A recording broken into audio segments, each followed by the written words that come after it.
Security Dossier, securing the perimeter. Hello and welcome to your channel of choice, Television Nigerian. You're watching Security Dossier, the program that focuses on security issues in and outside the country, as well as efforts of security agencies in the defense of the territorial integrity of the nation. I am Lawrence Audu. You can watch this program live on www.tvn.news and follow us on Facebook, Twitter, and YouTube at Television Nigerian. On the program today, we're taking a look at the violent spate of xenophobic attacks against foreigners, especially Nigerians, that have continued unabated in South Africa, where the authorities there are looking the other way, as hoodlums continue to have a field day. Lives have been lost, properties worth billions of dollars destroyed in its wake. Already, the recent spate of attacks have elicited international concerns.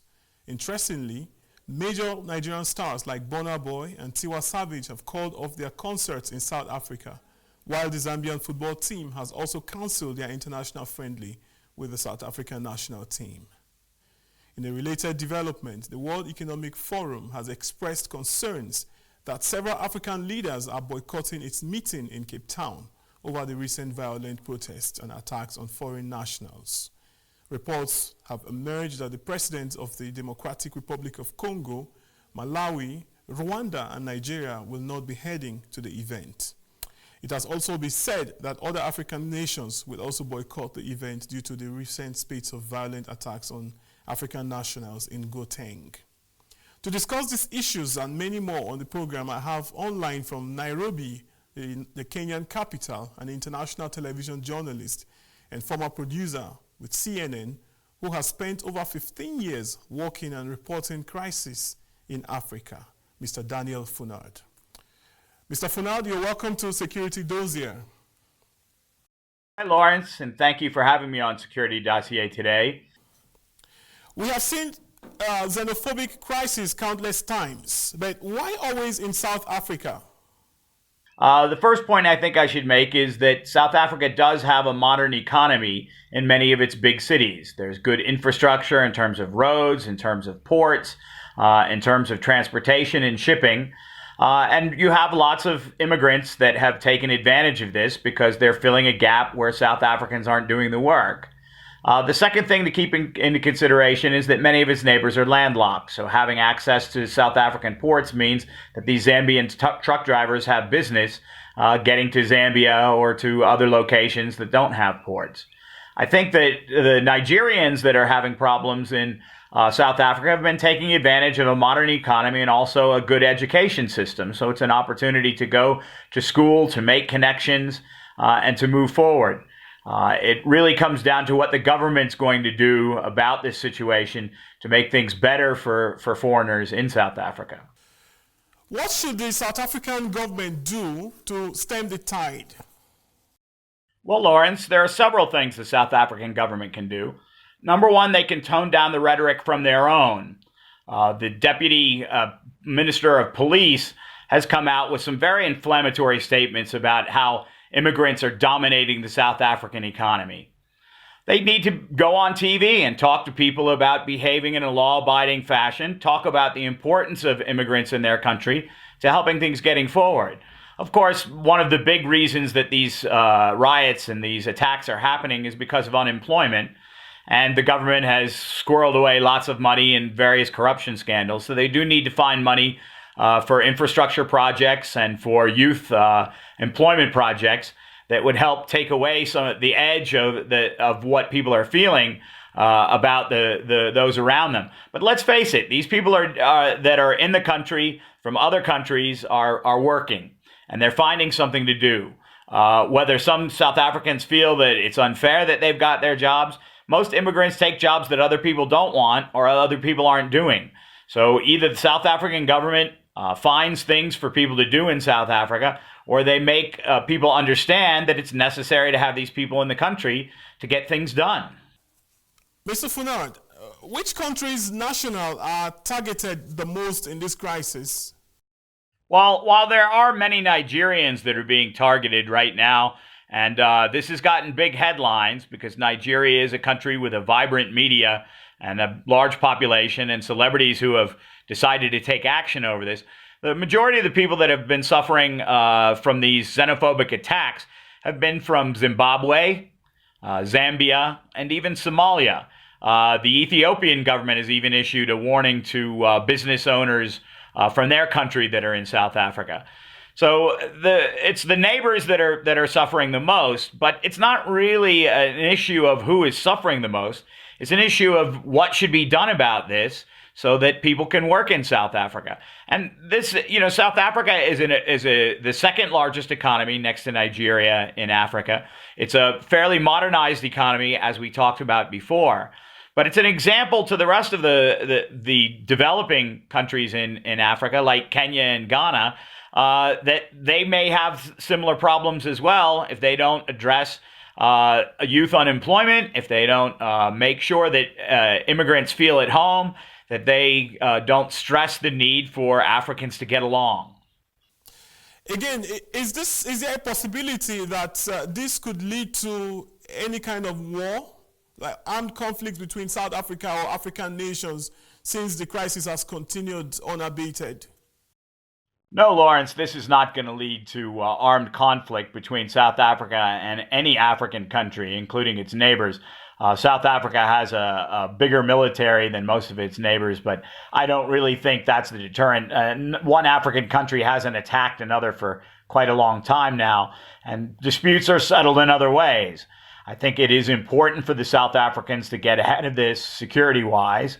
I think that there are things that can happen to South Africa, as we saw during the apartheid time, just being isolated economically. There are quite a few South African businesses we know in Nigeria that are already being targeted, and they're spread throughout the continent, especially in the neighboring countries. So South Africa needs to do something about this. They don't have to worry about armed conflict, but they should think about their economic well-being, and they should think about their standing among the nations of Africa. What can governments do to protect their own people, since it's quite difficult to stop people from migrating? What's your take on this? Question, Lawrence, because it's something that not only the Nigerian government needs to address, but the Zambian government, the Zimbabwe government. Obviously, I mentioned earlier the Ethiopian government has tried to give their citizens some warnings.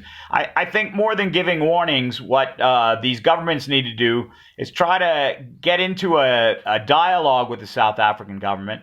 Perhaps this would be a time for the African Union to take some action and talk to them about the benefits of immigrants, the bad press that they're getting for allowing these kind of attacks to happen, and do what they can to put public pressure on the South African government to take action.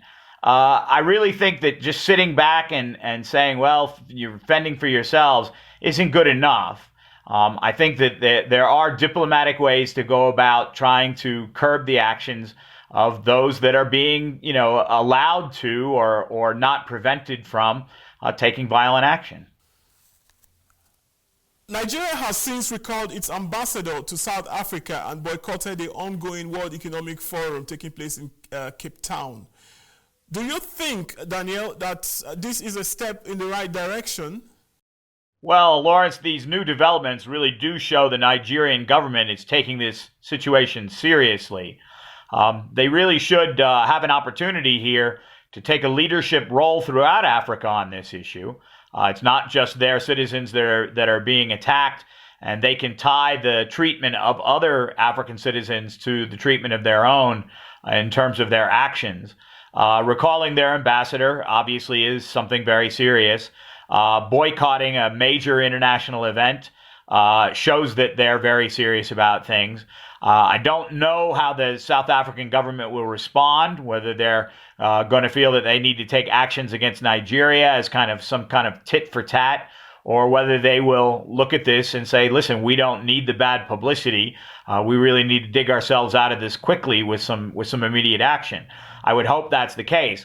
But for what the Nigerian government's doing, this seems like something that should send a signal to its citizens that it takes it seriously, should play very well at home. We'll see the way it plays in the rest of Africa.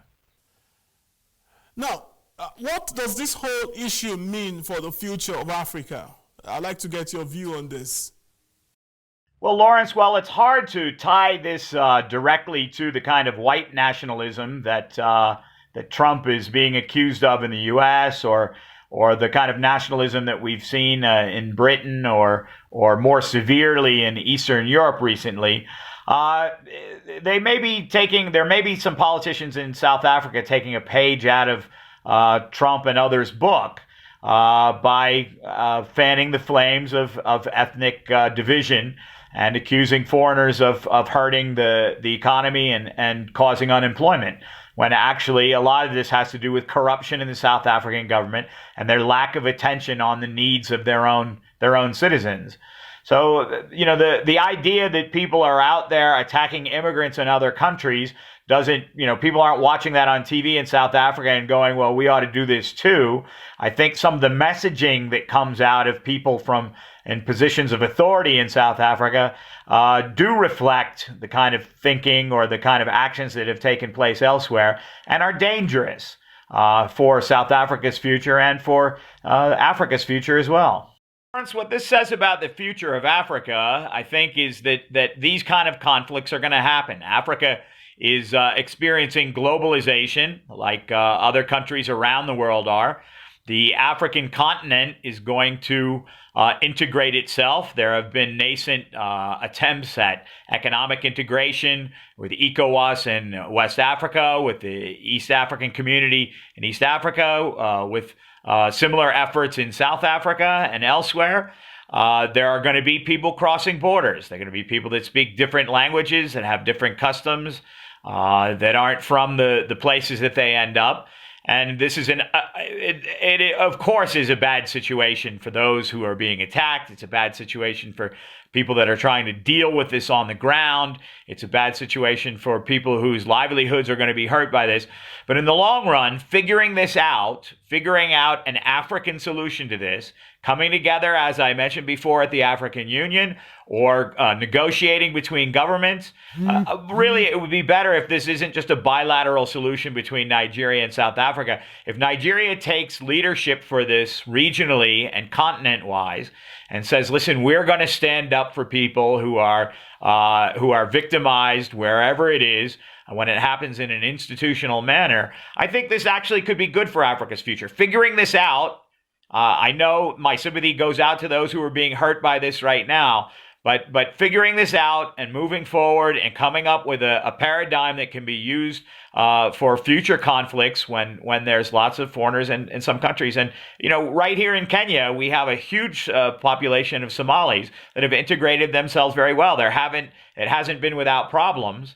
But Kenya is a good example of the way this can work. This can bring in a community that can contribute to the local economy. South Africans need to figure this out. If Nigeria takes a leadership role, then kudos to the Buhari government. Well, Mr. Funad, I must thank you sincerely for your time and the wonderful thoughts you have shared. Thank you so very much for your time. We're indeed very grateful. Thank you for having me on, Lawrence. I know I've talked way too long. I'll be happy to come back again.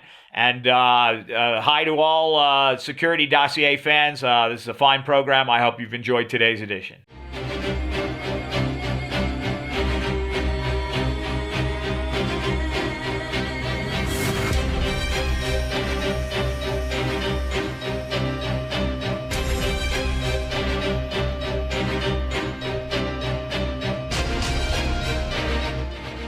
Security Dossier, securing the perimeter.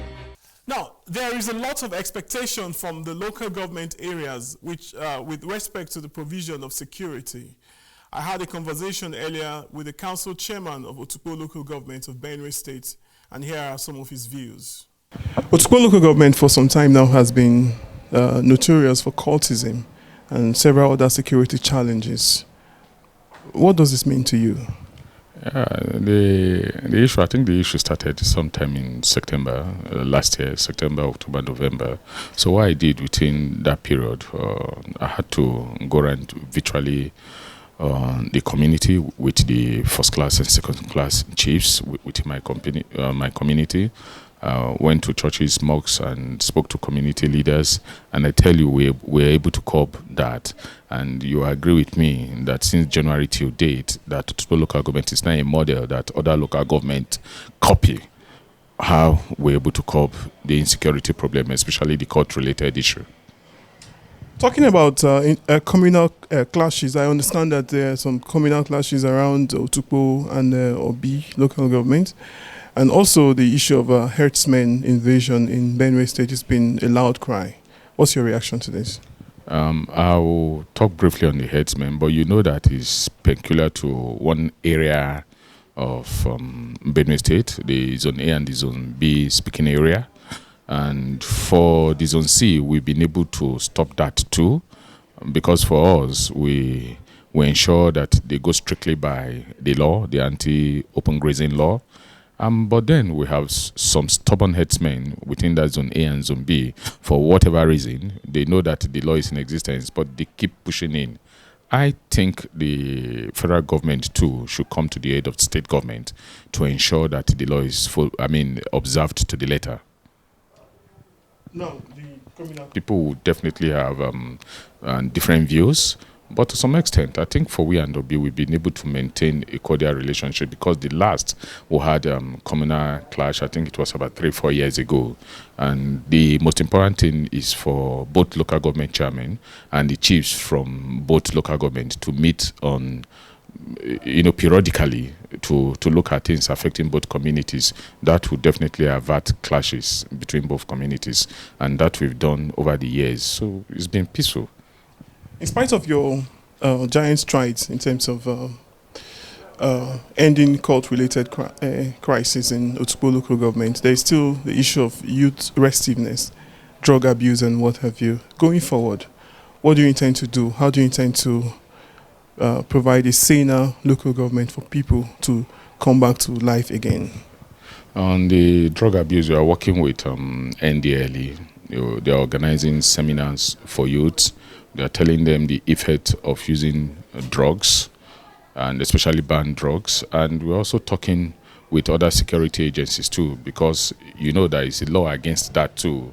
If anybody is caught, that person will not be spared. And if we are doing that, we need to create other activities too that will keep them busy. That we are doing too, because we're organizing debates, among secondary school, and at the same time too, we're organizing football matches, and we are creating recreational facilities where these youth will come and spend most of their time. So by the time it's late already, they go back home, they are tired. They don't go out to indulge in those nefarious arts any longer.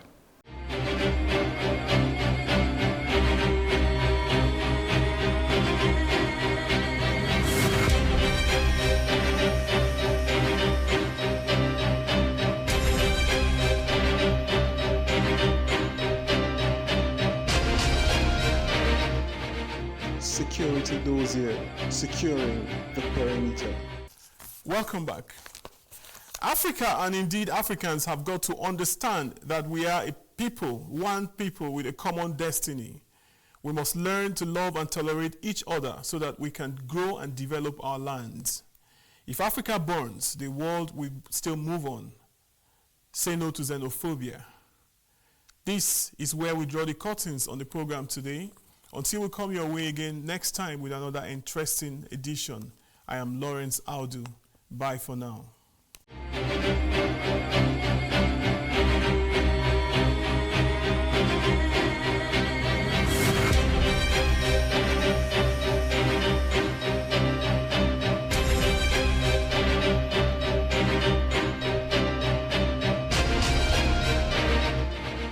Security Dossier, securing the perimeter.